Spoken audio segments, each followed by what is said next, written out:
Hello, hello. I'm hoping that Jill's going to be joining me in a few minutes.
Yay!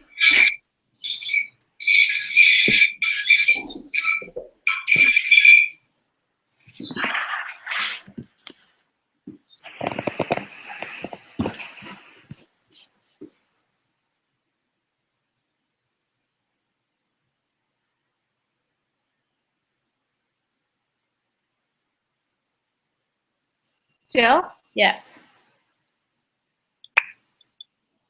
Jill, can you hear me?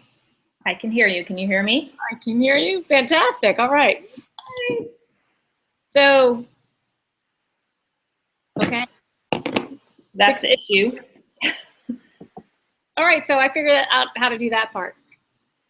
All right. We're So learning.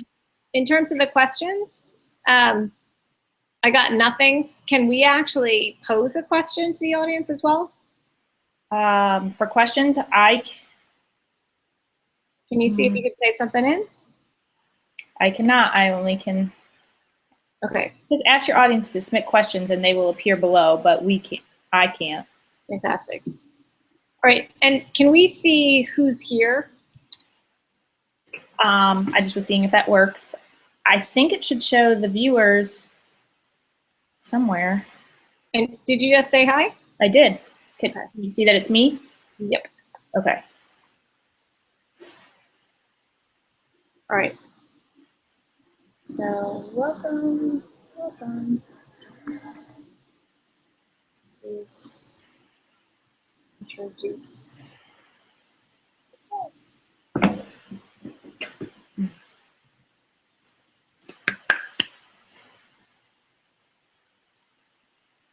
All right.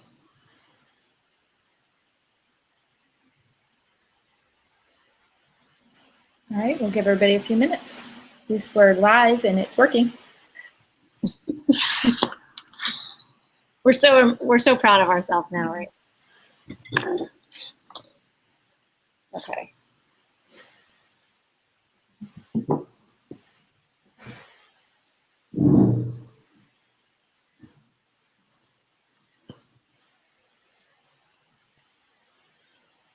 It's gonna be a long 2 minutes. Hey. How about those mats? Yeah. Funny. So how many days of school do you have left? Well, I don't know because I'm year round, so I don't pay attention. But how many days do the kids and the teachers have? I think their last day, kids' last day is the 11th and teachers is the 15th. Because I know I'm doing a big PD on the 15th.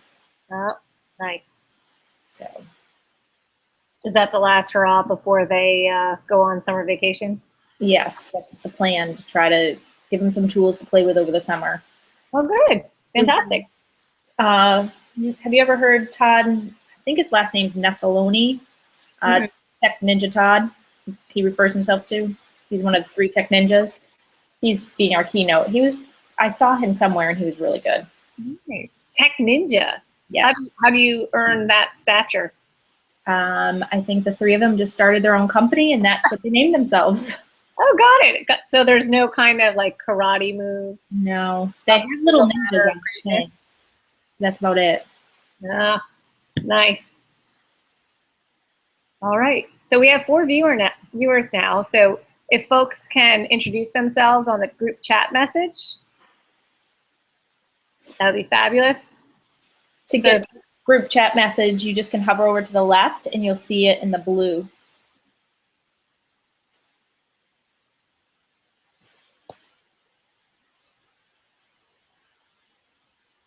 I'm also going to turn my screen share on. I need my light. Can you see that okay, Jill? No, it went to the crazy one. Ooh, great.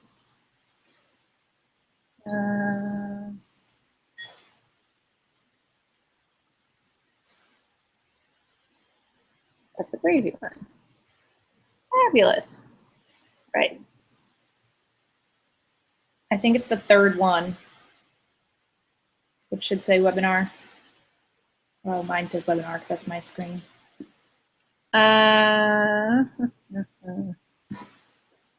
See if this one's works. Can you see that? Yes. Okay. Let's see if I can.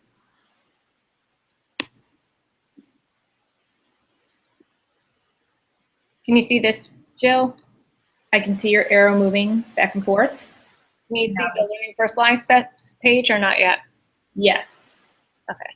Fabulous.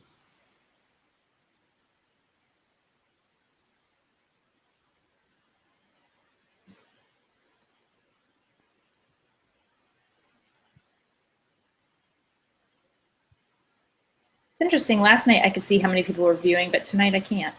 Okay, so it says all I see in the blue is the showcase. That was Tammy Neal.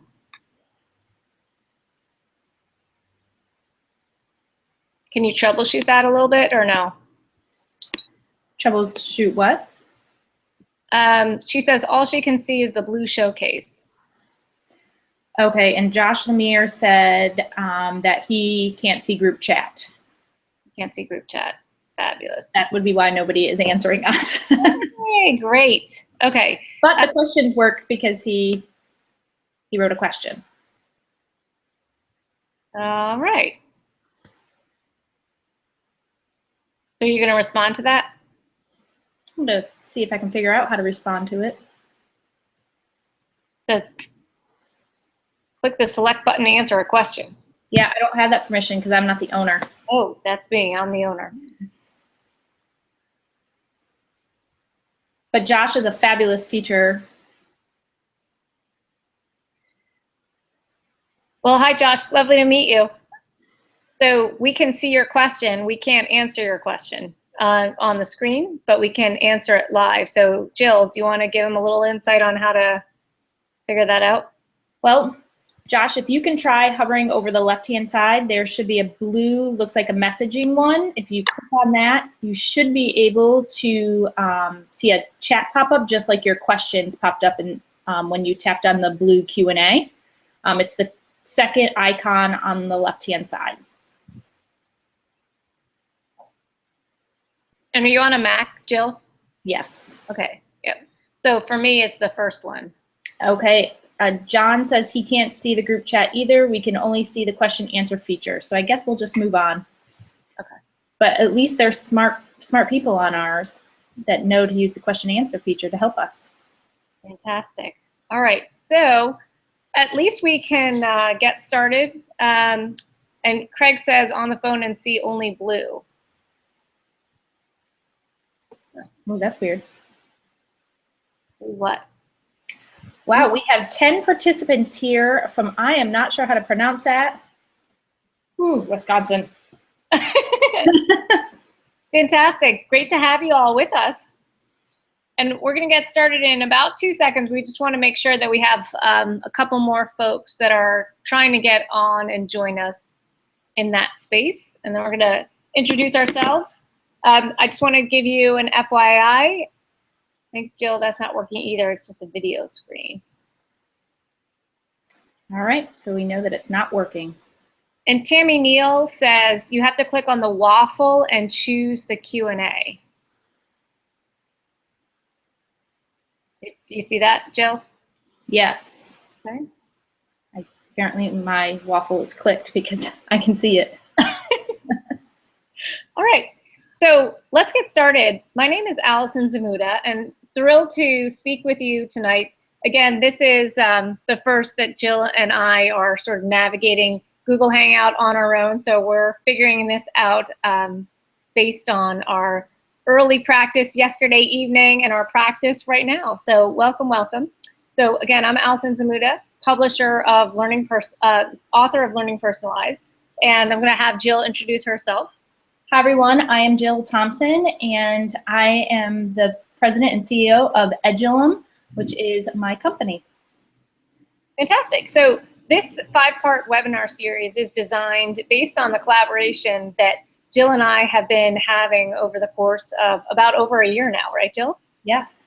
So we actually started hanging out at ASCD, and based on our thinking and work, I think it was over a year ago where Jill and I had just a great in-depth conversation immediately around personalized learning. And one of the things that Jill said to me, and I remember it clear as day, saying, it's so fantastic not to have to do a hard sell on personalized learning to you. So I think that's one of the interesting pieces of this, is that when people are brand new to personalized learning, they really don't necessarily get what it is and how it's similar or different than other instructional models out there. So Jill, you want to add your 2 cents on that? Well, I just agree. I think every district is going to have to figure out what personalized learning means to them, but I think we have a good underlying message that can work for every single district. And I think really having that underlying principle, increasing student-driven increasingly being student-driven around rich problems, challenges, and ideas that are worthy of accomplishment. And I think the key right there is talking about student-driven, though, versus student-centered. Yeah, and so this is going to be, again, more of a dialogue between Jill and I. And again, we're so excited to have you pose your questions. If you pose your questions in the Q&A bar, we will repeat the questions for the good of the order before we respond to them. But like I said, it's about a 20-minute dialogue and conversation, and we're looking forward to seeing feedback, whether it's on the Q&A bar or to us personally after, or we can follow your responses in Twitter. So let's go back to the definition of personalized learning real quick. And by the way, for those of you that didn't check out the Learning Personalized site designed for this series, just want to quickly share my screen and get you to that place.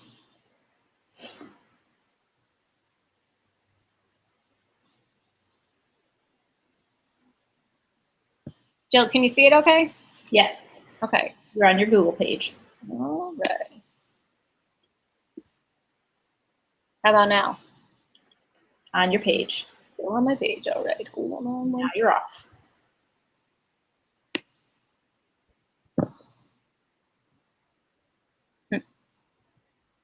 You just clicked on the Google Plus tab. If you click on the webinar tab, you should be back.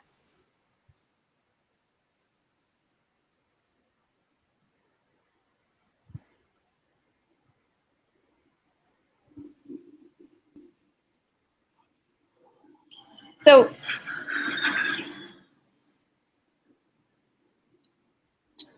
okay.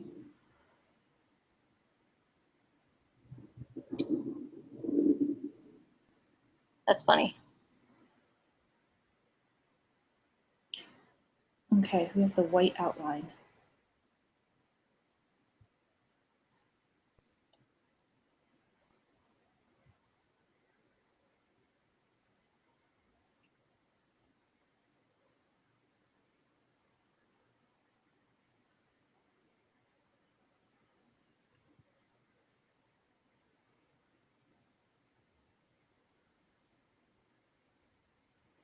All right. You got it, Allison? I think so. Sorry. Okay. Can you see me okay? Yes. All right. So sorry about that. So if you go on to the Learning Personalized site, it's learningpersonalized.com/webinar-series. So you can also see that on the page with the Google Hangout information to it. Again, I'm trying to quickly share the screen. It's getting all funky. So let me try it one more time. Otherwise, we will, yeah. That's pretty funky, isn't it? Yep. Let's see. Can you see that? Yes. Okay. So that's the URL address. And again, when you're on this page, if you scroll down a bit, you can see our lovely images. And then right underneath it is the definition for personalized learning. So I want to talk about this real quick. And that's our definition to really describe the student-driven piece of this. And again, when you're thinking about it as a progressively student-driven moment, Jill and I believe that there has to be a continuum of evolution when it comes to not only the assessment and the instructional design, but also who's in charge of the learning. So the vision is that students can become more increasingly taking ownership of their role in relation to that. So if you can click on the delivery models of instruction, and you should see this one pager right here that describes what personalized learning is and how it compares to two other major models. One is individualization and one is differentiation.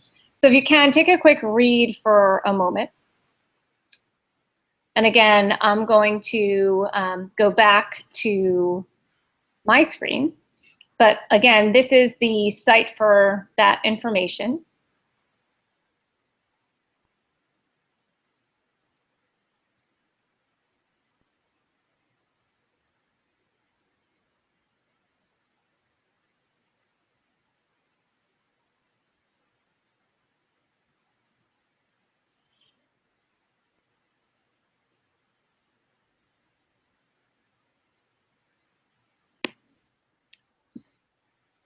So hopefully you had a moment to quickly just read the snippet of what individualization is and what differentiation is in comparison to personalized learning.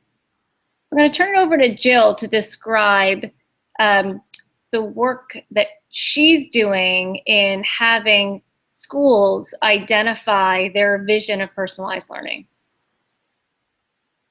Yes, so when I work with different schools and I talk about this continuum, I really tried to get teachers and principals to understand that not everyone's going to start the same place on this journey, and that personalized learning is our end goal, but sometimes, we're going to fluctuate between differentiation and individualize, and none of these are bad practices. They're all great philosophies, and so we want to make it clear that as you're going on this continuum, you're just trying and being more purposeful with your best practices. So a lot of teachers just starting out with doing small group instruction is something that's really big for them because they have been used to doing 90-minute lectures. So getting teachers down to just doing small group instruction that is 10 minutes long is a big deal. But then eventually we get down to where the teacher is doing small groups instruction, no whole group instruction, but small direct instruction for students. So they've mastered a concept and they don't have to sit in that whole group lesson. So as you can see, it's a continuum as you move on. Eventually, you want the students to be able to teach some of these small group instructions as well. So when you're thinking about personalized learning, we're trying to make sense of how do folks get started.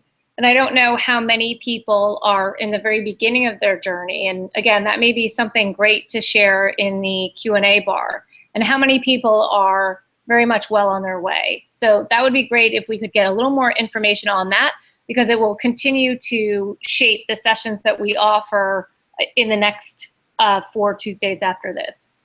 But I also think another piece of this, Jill, is really trying to think through how can you get students to own more of the learning experience? Because that's the vision, right? So the notion of having kids be authentically engaged, having kids actually want to do the work, they want to struggle, they want to think hard, and they want to think in a place where they don't have as many parameters. Time, for example, is a parameter. So that's something that Jill spoke to already. But there are other parameters like pacing, right? And so that's something that is another great way when people are starting out in personalized learning to actually start to take off those structures and give kids a little bit of instant relief. Any other insights you have, Jill, on just starting out? I think that just realizing that it's not magic and it takes time. These students that you're going to be working with, that will go more in depth in a later session about how the student role has changed. We know this is something that they want, but we also have to scaffold that too for them because they have been handheld a lot of the time. So showing them that they can have that safe learning environment where they can take risks and fail forward is very important in setting up the environment for this.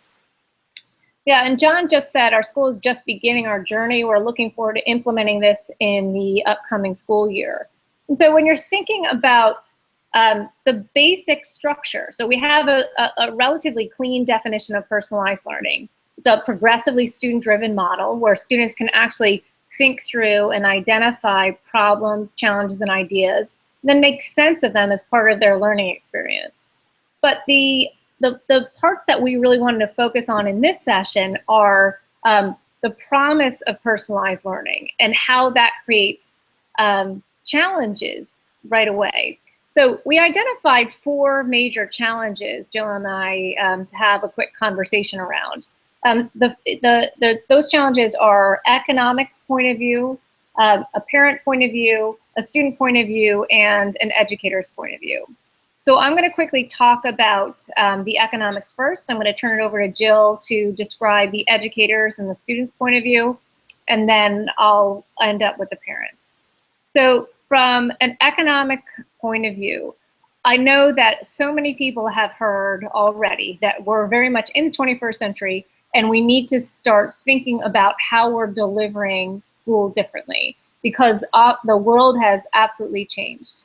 And so when you're thinking about what it means that the world has changed, The class of 2020, which is my son's incoming 9th grade class in the fall, basically in their class, 70% of the jobs have not yet been created.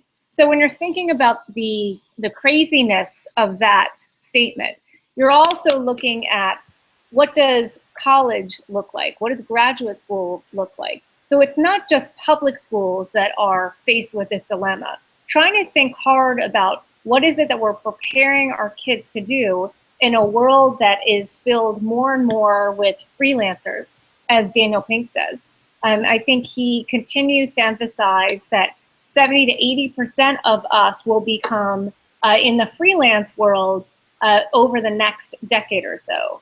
So the logical part of what we're trying to go after here is having kids be able to think about new ideas that is grounded in a pursuit of deep content knowledge, but they're doing it in a way that is adaptive, that they're thinking critically, they're thinking about a problem that they haven't seen before, as opposed to being trained in a culture of a right answer. So that's the logic of what we're trying to do, and that's certainly what kids are going to be hired to do outside of the school world. But within the school world, we have to make a significant push so that the kids can actually be acclimated to that environment long before they get a diploma at the end of high school. Agreed, Allison. And with that, the student point of view, some of the problems are a lot of kids think school is boring. And that's because, yeah, we have television, we have video games, and that's not to blame that, but our attention span and our way to get knowledge now is so much quicker. And so they can quickly Google something and find the answer. So they can do that. It doesn't mean that it's important to them to find out the answer if they could just Google it. The other really important thing is to think about is our graduation rate is really high, and for a lot of schools. But when I was talking with Summit Public Schools, they were talking about how their graduation is 100%.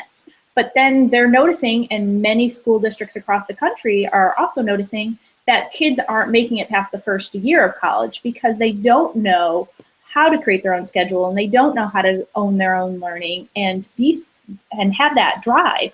And so that's just as important to create for that college and career readiness as it is for the students just not to be bored and to be engaged as well.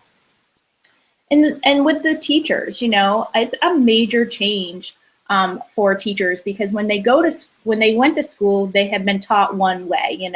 You're going to do a whole group mini lesson, and then you're going to do guided practice, and then you're going to go to independent work. And then some people did some workshop models that get into the student-centered, but it's a very different way of teaching when you have to, let some control go, which is very hard when, maybe some school districts pay is attached to their scores, their testing scores, so it's hard to go from that person that's the lecturer to being more of that coach and that guide. And being more of that person that questions does more of a questioning, answering type of thing with the students, so it guides them in understanding what they need to know. Absolutely, and that's going to be the subject of a future session that Jill and I are putting on, because the role of the teacher is absolutely difficult, especially when you're first starting that journey. But the last piece is the parents' point of view, and what do parents want?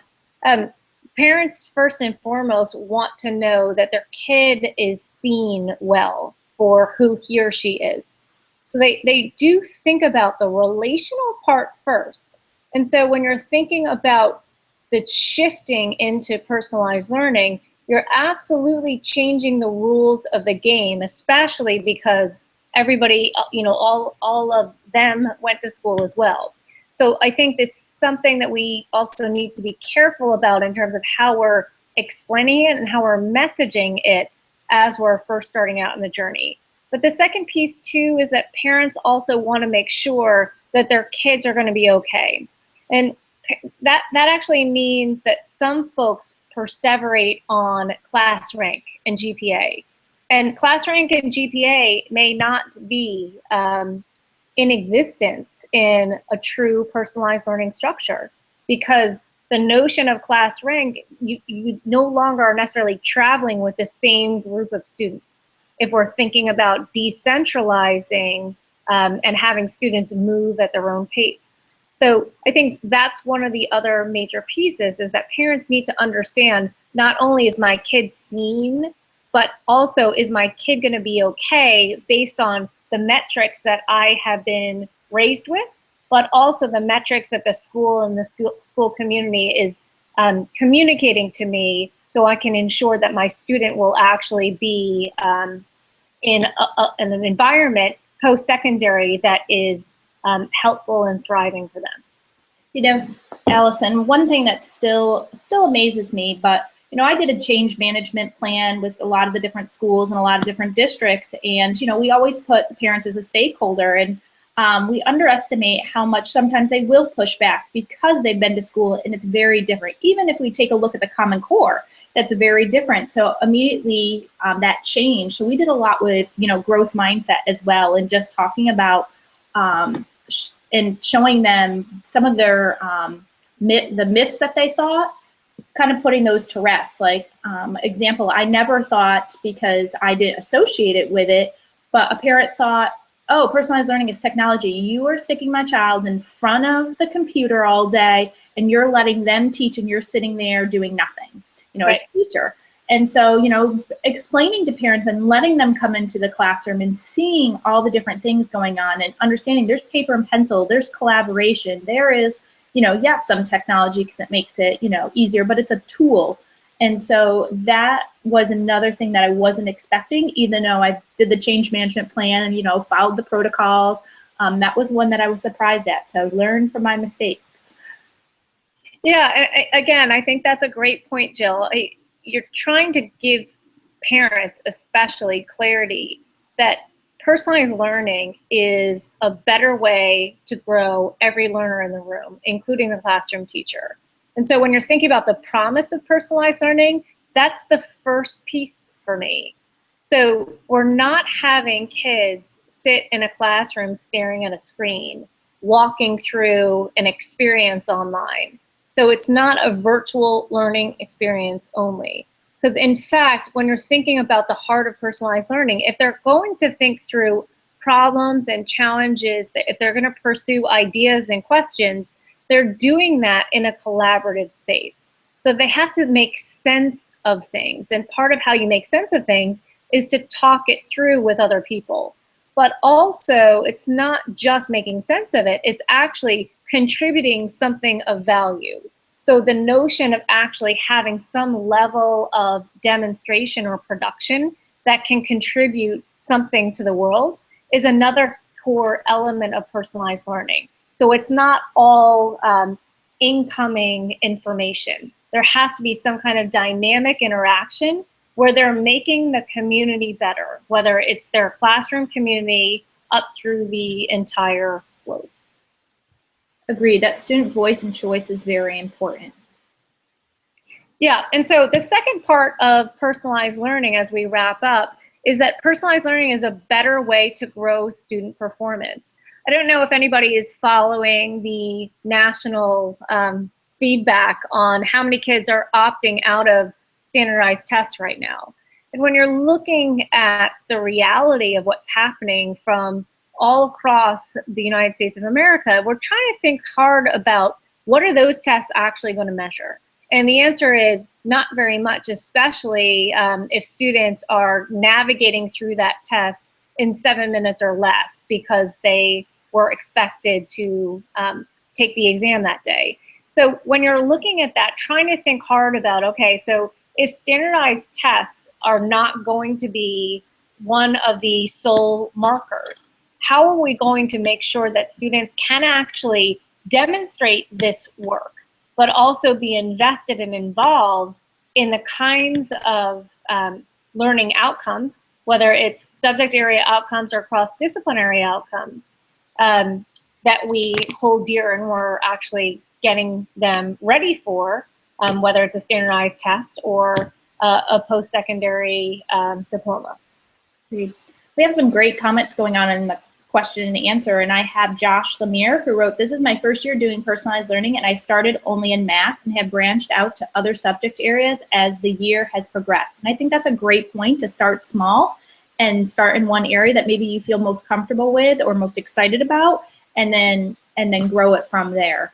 We also have Lisa Maples, who talked about, "Would you agree that an example of personalized learning is when we give students opportunities to create and design, for example, a game using design thinking such as this one?" And she has a link. And I definitely agree, Lisa, that's on the continuum, but we also want them to own their own learning more than just that, but with mastery learning, and we want them to be able to work at their own pace as well. But I definitely think you're on the continuum of understanding that students creating and designing. And so, Lisa, you're also our teachable moment. So when you go back to the Learning Personalized site, you'll see the homework between this session 1 and session 2 next Tuesday at 7 o'clock. So I'm going to share my screen one more time just to point you in that direction.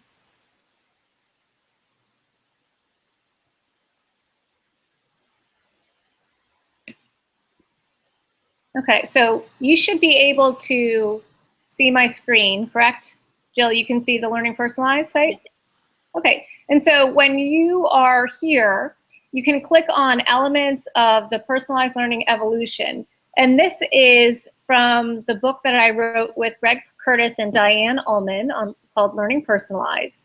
And what Lisa was suggesting is that it is a task that is some student input.